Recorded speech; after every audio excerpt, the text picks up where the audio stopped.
Seasons, greetings, and happy holidays. My name is Ben, and welcome back to the bench. We are on to build day number 6. Today, we're going to go ahead and jump in there. We're going to have some fun. We're going to see what the halfway point holds for us on this build series. As you can see, first row is done. Second row, we are moving in. Like I said, 6th episode, halfway point. Episode 5 was awesome. I had so much fun. Let's go ahead and jump in, though, to day 6 and see what the girlfriends got set up for us. Kind of fish around in here, find that label. There we go. And let's go ahead and check it out. I think the order has been absolutely flawless. So far, I have been having a blast with all the kits. It's a great progression, so props to the girlfriend. Let's see what she did here for day number 6, and oh, very cool. Looks like we're going after the Woma 44 scale Bandai X-Wing from their vehicle set series. That is so cool. Let me go ahead and grab the kit and we'll get started. Now, I absolutely love the Bandai vehicle set series. They have awesome looking aircraft, very nicely detailed. They go together extremely well. Instructions are a little bit wonky though because they are printed on the undersurface of the box, but there's not a whole lot of parts to these, so you can kind of figure it out if you need to. Of course, the one drawback, they do come with stickers, but I've used the stickers before and they're not really that much of a deterrent. They work well, they're very thin. They don't necessarily conform to the panel lines and whatnot, but they're okay for what they are. Of course, we have our stand, which I have a plan for. We have our stickers right here, so we need to go ahead and add in a few more areas because this is not necessarily comprehensive. And we've got our parts. So you know what? We're just going to jump in. We know this is going to build up well. Let's just get in there. Let's build everything, prime it, paint it, get the base ready to go. Go ahead and do some detail painting and just start this ball rolling. So let's get into it, guys. Let's start our time lapse. Let's have some fun.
All right, everybody, we are back, and so far so good. The X-Wing has come together beautifully. I absolutely love how easy these kits are to build. No glue is necessary, though I did use a little bit of glue here and there on areas that I thought might get a little bit more use, so we can kind of hold together a bit more efficiently. Also worked on the base, had a nice little idea for that Rebel Alliance symbol there on the base, much like I did for the TIE Advanced back in build day number 1. So I think we're on the right track. Now you will notice that I did come in and I did airbrush certain different panels in extra dark sea gray. And the reason I did that is because if you look through the references from different shots of the studio model and whatnot, you'll see that certain panels are actually different colors. It's not just a uniform paint job like the Imperial side of things. We have reds and yellows and grays and like blue gray, light gray, dark gray. We have all these different panels that are kind of cobbled together to create this X-Wing. So what I wanted to do here is I wanted to add in a little bit more detail, because honestly the stickers are not entirely comprehensive, so there's areas that I wanted to add in a little extra spice just to make this look a bit more movie accurate. Of course, that does mean I have to come back and do a bit more detail painting, and I'm going to be using the same extra dark sea gray, and we're going to come in around the intake and paint those lips of the intakes. I want to also paint the rear of the engine cone, just to make this look a little bit more like the movie. Once this is done, we can jump in though and continue with some detail painting. I need to go ahead and add in some of the yellows. I need to add in some of the different colors. And of course, I need to get those stickers applied. And the stickers should be pretty decent to work with. Though there is one that goes up and over one of the intakes, and that's just not going to fly. You won't get the detail, so I'll have to paint that. But I've got a good idea because it's yellow. I should be able to match it closely with the yellow zinc chromate by MRP. I think that should be a decent match. So let's jump back in there, guys. Let's continue the detail painting process. Get in there with our stickers, get in there with our panel liners. I want to work with Tamiya and just make some of that detail pop. And then once everything is applied and painted, we're going to slap on a semi-flat coat. Then we can go ahead and attach it to the base and we should be done. So onwards, guys, let's go ahead and jump into that last time lapse. Let's finish off the build.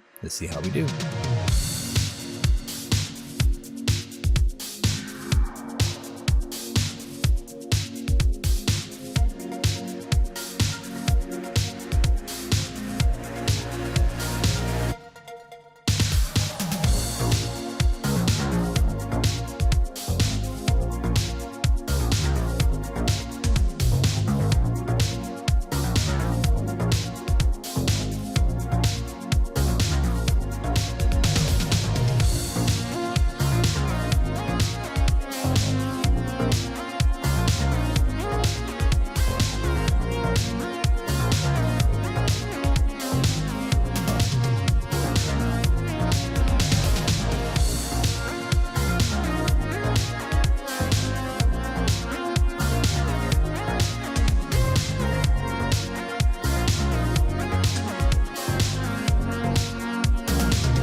All right, everybody. Well, we are done, and we have spent very little time here on this particular build because these honestly go together excellently. Here it is, our 1/144 scale X-Wing Starfighter by Bandai in their vehicle set series with base, stickers, primed, painted, all that good stuff. I gotta tell you, these model kits are so much fun to work on. Bandai kits just drop right together. You don't really need any glue, though I did use a little bit of glue here and there, and I had a blast with this model. So let me go ahead and zoom in for you here and you can check out some of the details. I went ahead and took my time with the paint job and I added in a couple of other colors here and there. The yellow on the front nose, I could not exactly match it because there's a yellow band around the intake. I had to go ahead and paint that using some zinc chromate primer. Also the frames around the canopy, I went ahead and painted that with extra dark sea gray, and I just came in with some panel line accent wash and dropped it right there on the different details, ridges, panel lines, all that good stuff. And I think that really does kind of make it pop, so I'm really happy about that. The wings do fold, which is nice, but I like them open. It's a bit more of an aggressive, very iconic look for the X-Wing, so we'll have those open. And I did try my best at painting R2-D2's head. He's not perfect, I would not look closely at him, but you know what? It's okay for 3 feet, and it's going to look great there next to my TIE Advanced, so I really can't complain. With that, guys, we are all finished up with day number 6. This was a fantastic model kit. I absolutely love the Bandai vehicle set series. If you can find these, grab them. They build up super fast. You don't necessarily have to detail paint them, but I chose to, and the stickers work awesome. You would think they wouldn't be that great, but they're not too shabby.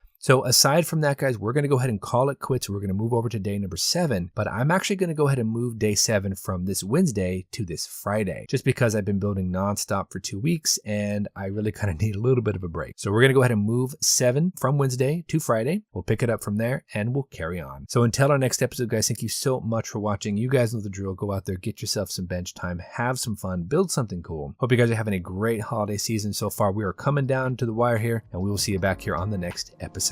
Thanks for watching, everybody. Take care of yourselves, and we'll see you soon.